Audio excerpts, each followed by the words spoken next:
Wonderful Wednesday. Let's do a show. Let's do it. We're live.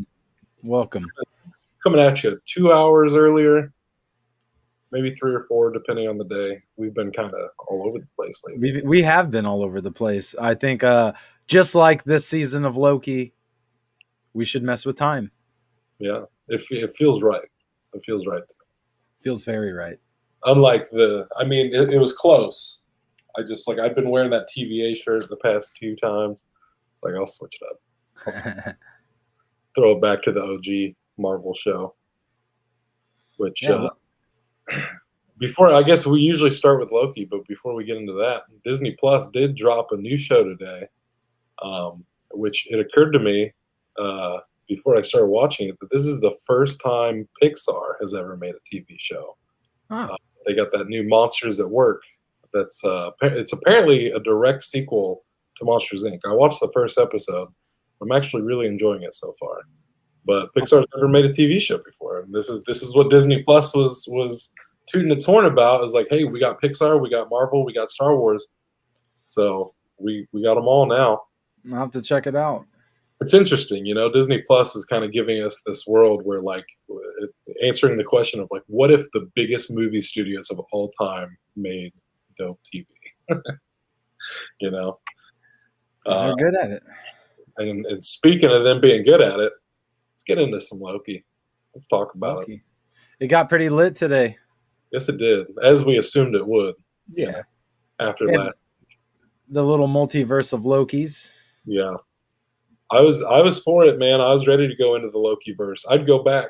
I wish there was more, like I wish we did get to spend more time with all these other Lokis.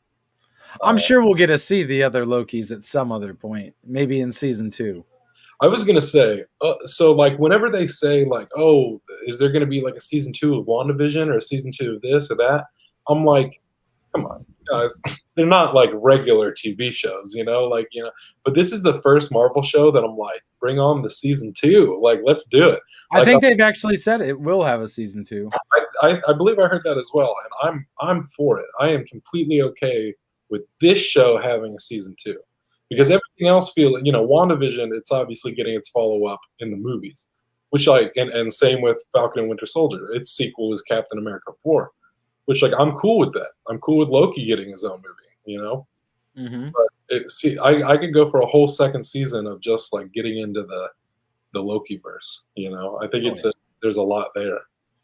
There really is, man, and this was a good one. They had a bunch of fun little Easter eggs throughout the entire episode. Really fun Easter eggs too. Yeah. Probably a lot of stuff we haven't even seen yet. Yeah, there was. I had to watch the tubes afterwards, see what folks had to say, because those eagle-eyed bastards on the internet that'll like, I don't have to pay such close attention because they do it for me.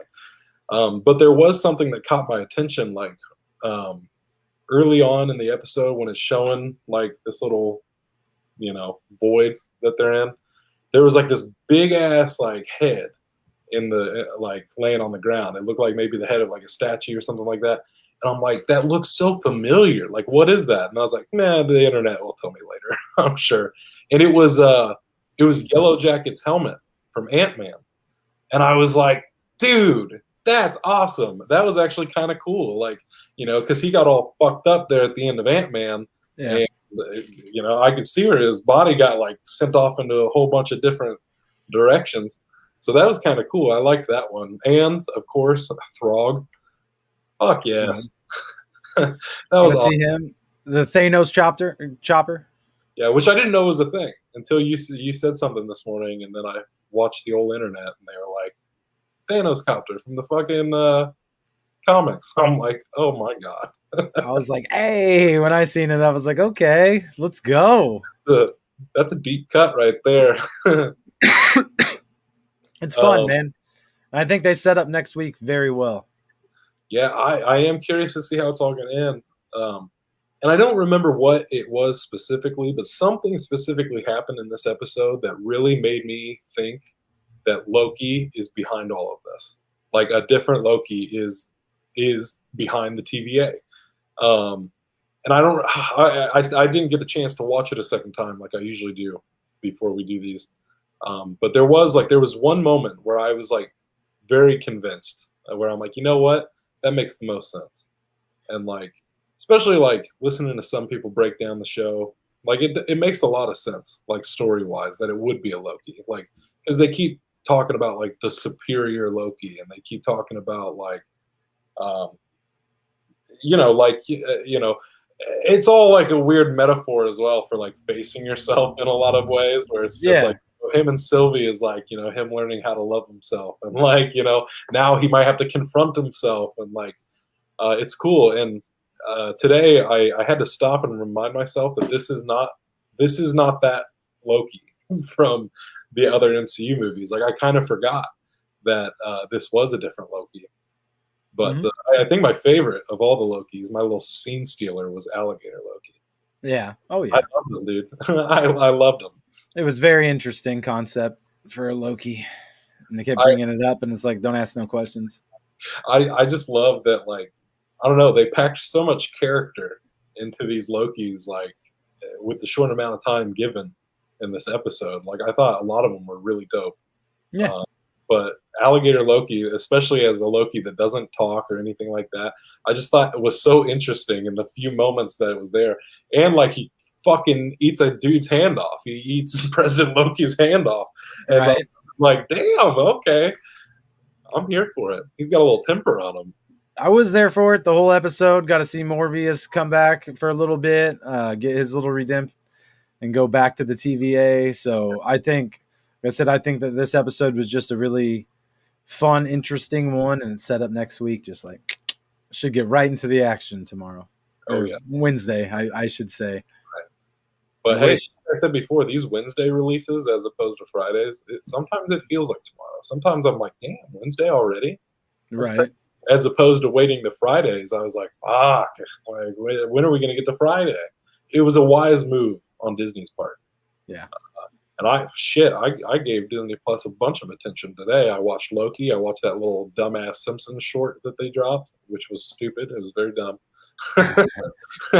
It was like it was over before it began. I'm like, well, this was silly. But Tom Hiddleston did do the voice. I don't know if you watched it or not. Tom Hiddleston did do the voice of Loki, and it's just all it was a 6-minute thing. But honestly, there was one joke in the whole thing that almost made it all worth it for me, which was when she assembles the Springfield Avengers. You just have all these Simpsons characters showing up, like dressed like as Avengers characters. Yeah. But one is holding a sign in the background that says, "This is what happens when Disney buys Fox and Marvel." Honestly, that one joke made the entire short for me. I was like, Yeah. Oh actually, yeah. maybe this was worth it. That's good. That's a good one. Fucking the monster show today too. So Disney Plus is definitely on the upswing for me. Considering I canceled my HBO Max subscription, which I touted for HBO Max. I really dug it. But that connection issue, they need to fix that. They fix that before I make a year commitment. Right. Yeah, but I'm hyped. I can't wait for next week. I'm sad to see Loki in, but I know it's going to have a good payoff. Yeah, I'm definitely excited to see where things are going. I'm ready. And Black Widow comes out tomorrow night. Yeah, tomorrow. So we get a double dose of Marvel. Double dose. Have to have an extra long show next week. I'm hyped, man. I'm excited. What's next? So Rick and Morty. Interesting Rick and Morty this past week. Yeah. Morty dates Captain Planet. Was it what Planetina? Was that? Yeah. I enjoyed it. I'm just ready for this season to drop on Blu-ray so I can watch the whole thing like proper. Yeah. Because right now the way I'm watching it just is not doing it any justice. I'm watching just these shitty versions on YouTube, and honestly, that just did not do it for me with this episode. Because like it would skip over scenes and like glitch out and a whole bunch of stuff. That sucks, man. That sucks. Yeah, just to avoid like the copyright stuff, which like that's on me. I should be paying for my entertainment, whatever. But at the same time, like I don't know. I couldn't appreciate it as much as I could, especially because I felt like it was such an emotional episode, like for Morty. It was, and that was the kicker of this. Like the way we watched it, they had a little, behind the scenes thing with Dan Harmon afterwards, when I did see that. I did all the watch writers and stuff, where they talked about this episode and how they, that's like the most mom you get to see Beth ever be in the series, and it's important for Morty to break up with the girl and not have the girl dump him, because it's like character development for him. Mhm. He just sees her become a complete fucking psychopath. Yeah, I really dug that a lot, actually, which is definitely what made me so upset that I didn't get to like properly see this episode in particular. Yeah. Um, It was a good one, man. I thought it was pretty funny. Had some jokes here and there that made me laugh, and I like the Rick and Summer B story, going through space, having tons of sex. yeah, So he's like, okay. just so weird. Actually, I saw somebody saying something about Loki today. And I've seen this come up a lot on the internet, where Loki gets compared to Rick and Morty quite often. And which, like, I get it. It deals with time stuff, and like I'm pretty sure the guy who wrote it also wrote for Rick and Morty. I think so. And I think it was something about when they were talking about like the Loki verse in particular, and especially the President Loki scene. They were like, I really thought that was going to be more, and it was just one of those things where it's like, here's all these Lokis, here's this like President Loki. Oh, wouldn't it be so cool to like learn more about this?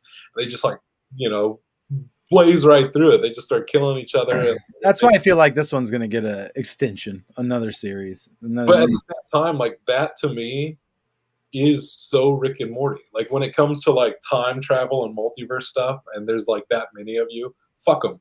You know what I mean? Like they're dispensable. Like, and that seems cool, but they're like meh, and we're just gonna fly on past whatever this like cool little B story is over here that we're not gonna concern ourselves with, because there's so much shit going on in the multiverse. You know what I mean? Yeah. I enjoyed that a little bit about this. But like I said, I'd be down for season 2 into the Loki verse. I'd be here for it. But yeah, Rick and Morty. It's been a good season so far. I've been digging so far, so good. Every episode. You got what? Dave up next. New episode of Dave this week. Kareem Abdul-Jabbar. Kareem Abdul-Jabbar is a pretty good episode. It was. I did enjoy this episode. I meant to do research. I meant to do research more than I did. But is he actually a writer? Like in real life, is he a journalist? I'm not sure. I started to look it up, and then I got distracted. I didn't complete my mission. I would think maybe blogs or something at the most, but who knows? I don't want to go on record stating nothing. Right. No, I did. I enjoyed this episode quite a bit. Dave is always hard for me on Wednesdays, just because like I'm watching, like like tonight we're gonna watch like the new episode like tomorrow morning, right after the show, and then we got a whole week before we talk about it. Yeah. Whereas everything else is a little more fresh. Well, I actually watched it just last night. There you go, because I usually watch it like on Thursday. So it's like I don't know. I like the stuff with Gator. This is getting pretty interesting. How those guys prank him. Yeah, he just punches them right in the face. Yeah. So that was very interesting, especially the way that ended. Yeah. So where it picks up next or tonight should be pretty interesting. Yeah, because it's like I'm pretty sure that's the first time LD knew his manager had other people he was managing. Yeah. So I'm interested to see how that all plays out, especially because they're like a Logan Paul, Jake Paul type kids. Yeah. Oh yeah. And I got that like off the bat. Like as soon as they showed up and started doing their thing, I'm like, oh, I know who they're supposed to be. Yeah. So.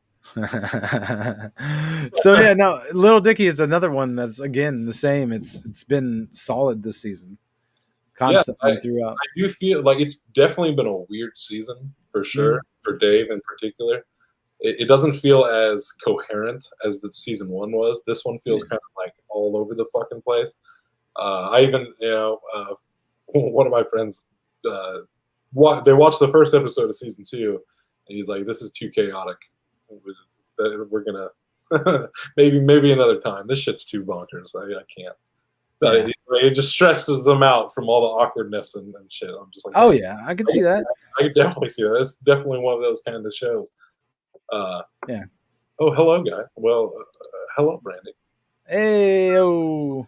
What? No, I'm digging Dave, but that's just you gotta like Little Dicky or you don't. So Yeah, definitely.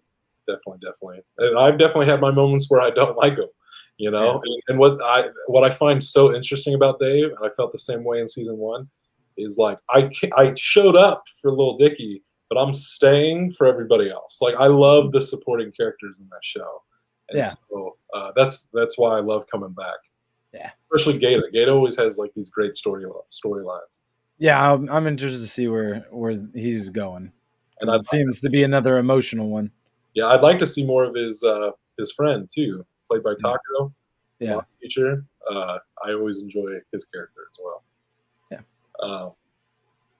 So that's all of our TV shows, dude. Last weekend was they just dumped awesome movies out last weekend. I mean, there were so many good movies that came out.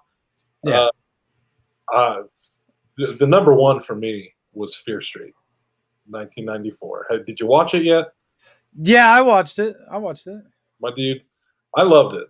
Your response is gearing me up for a much simmered down version of mine, but I really loved it, dude. I really dug it a lot, and I think what I've done is I went on this rampage of telling people how much I loved it, and I ruined it for a lot of people because I set that bar way high.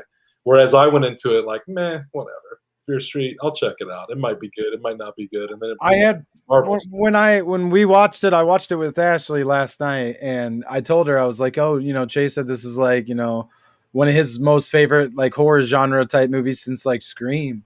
And she was like, so I think that does set the bar real high, because she said, and I could quote her on this, that it ain't no Scream. It doesn't come close to a Scream level movie. I just wholeheartedly. I mean, like it's interesting. I thought it had a very interesting story and concept to it, but at the same time, it did seem like there's some shit on the CW at times. I never felt that way. Yeah. I did, like, we got a good Riverdale vibe from it. I mean, I could see that. And it's just like the writing, the way that they were doing some stuff that was just like, like you can tell it's Netflix, but it's still like it's still dope enough to warrant me to come back for this next one. See I hear this might not mean shit to you, but I heard it's just as good as the first one from another person who really loved it like me. So I'm. But like, the interesting thing that I found was that, because I actually watched twice, and I didn't enjoy it my second time around as much as I did the first time, because it was one of those movies. Like, it gets you. Like, even like I thought the first time, and when we watched it last night, Ash told me too. At the end, when that girl gets her head thrown through the bread slicer, we're like, damn, I actually kind of thought everybody was going to live through this one. Mm-hmm. And it's like, you see that, and then the other Simon gets his head chopped, and then you're like, well, damn, now they really didn't. And it was one of those movies, and then you think it's done, and then no, it's not done. Yeah.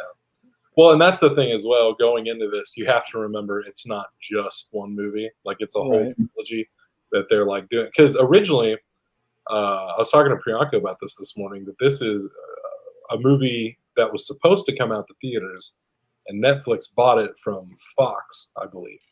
And their plan when it was going to go to theaters was that one was going to come out every month, I believe.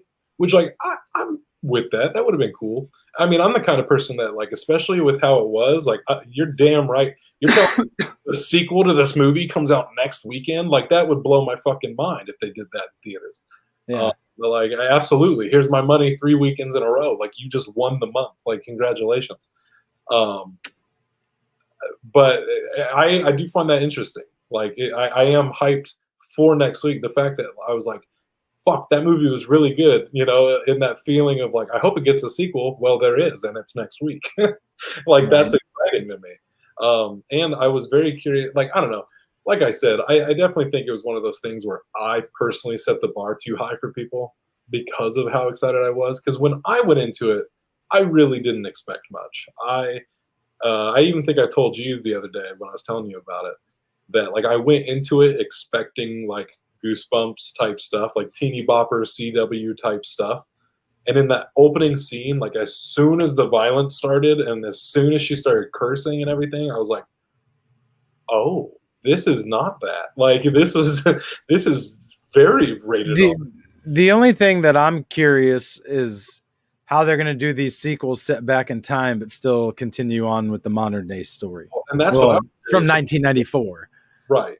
That's what I was curious about too, going into that first one. I'm like, I would have like I went into the first one thinking, well, they've got to move the story forward, even though they're going back in time. So by the time that movie wrapped up, I was like, oh, okay, I gotcha. So I am curious how it's going to continue to tie in, uh, but we'll see. We'll see this Friday. I'm gonna throw a hunch out to say that the sheriff of the town was at the summer camp as a child. Oh shit. I'm gonna go out there and say that. Who's the sheriff? He's the guy. He goes and puts the note in the girl's door that said it's happening again. Yep. So, Yeah, I think that's probably a fair assessment. yeah. Um, I'm gonna go ahead and call it. You heard it here first on Chase Shep, baby. I was gonna rewatch the first one, but I'm thinking about just waiting till they're all out and then I'll watch them all. Yeah, that'd probably be pretty dope. Yeah, as just one big old movie. The other one that I just really loved was The Tomorrow War on Amazon Prime. Again, like 2021 in a nutshell for me for movies is like anything I've been hyped to see has been very disappointing, and anything I haven't really cared about has been amazing. It's been pretty consistent this year with that. Yeah. And the Tomorrow War, I don't know. I really it wasn't on my radar. It looked okay from the trailers I'd seen, so I didn't really expect much out of it. But like as far as like a straight to well, again, it was a movie that was supposed to come out to theaters last year, but then the pandemic happened, and Amazon paid a very pretty penny to buy it from Paramount, and I was just so fucking impressed, man, like by this movie. I mean, is it flawless? Absolutely not. But damn, it was fun. Like it was a fun movie. Like there is, I will say this, I was watching it and I got to a scene and I texted my friend to check it out. I'm like, yeah, this was really good because I thought the movie was ending and then there was like fucking 40 more minutes of the movie left. Damn. I straight up thought that movie was wrapping up, tying it up with a bow. It's very emotional. I was like, damn, what a way to go out. Then there's 40 more minutes of the movie left, which is one fine. I gotta check out. You know, which is fine. That last 40 minutes is okay. I think when I saw the trailers, though, one thing for me was like, I feel like where this movie will be successful or fail is in how the aliens look, and pretty solid creature design, pretty solid aliens. Because I thought they were just going to do another rehash of like the Cloverfield monster, which we see a lot of these days. Just from the trailers I saw, it kind of looked like that's what they were going to do. Yeah. Now that I've seen them, like, yeah, you could still make that comparison, but they're significantly different than other things I've seen recently that I was like, oh, those are kind of rad. And Chris Pratt was good in it. The story, you know, it's all about time travel and aliens, and it's cool. It was a good time. Forever Purge in theaters is my favorite of the bunch. I haven't seen that one either. And I don't know if you have seen Willy's Wonderland yet, but I think you'd get a kick out of it. I watched that last night, and holy shit, what a ride! I'll have to check that one out as well. I think that's with Nick Cage, right? Yeah, it was not what I expected. I think going into that movie, just remember the line from the trailer where the girl says, "They're not trapped, or he's not trapped in here with them. They're trapped in here with him." That turned out to be like very much what that movie was. Like they are very much trapped in there with Nicolas Cage, and it was very interesting. It was weird. It was a weird one, but I enjoyed it. I think you'd get a kick out of it. But, yeah, a lot of good shit, man. July's got a lot of good stuff on the horizon too. We got 2 more Fear Streets, Loki finale, Black Widow this weekend. A lot of horror still coming up. Yeah, so, I'm here for it. It's a good month. July. A lot of cool shit. And Chasing Shep summer camp. And Chase Shep summer camp of horrors. Summer camp of horrors. Yeah, it's coming along. We're a couple days into filming. I think it's going to be a good one. I'm excited. Everybody to check it out. Me too. When all said and done. I definitely feel like next week's Fear Street, I'm gonna have to take some notes, or this week's, I suppose. I'm gonna have to take some notes. I already see the yellow T-shirts. I see those yellow camp T-shirts. So let's see what you got. Let's see it. Challenge your camp to our camp in a game of softball. Let's do it. Let's do it. Challenge your camp killer to my. I bet my camp killer could beat up your camp killer. Maybe. maybe. But all right, man. Word. Seems to be it for this week, folks. What a week. Yeah. What a week. Until next time. Loki season finale next week. Ready to go. Sheesh. Hyped. All right. Smooches and deuces. Peace, everybody.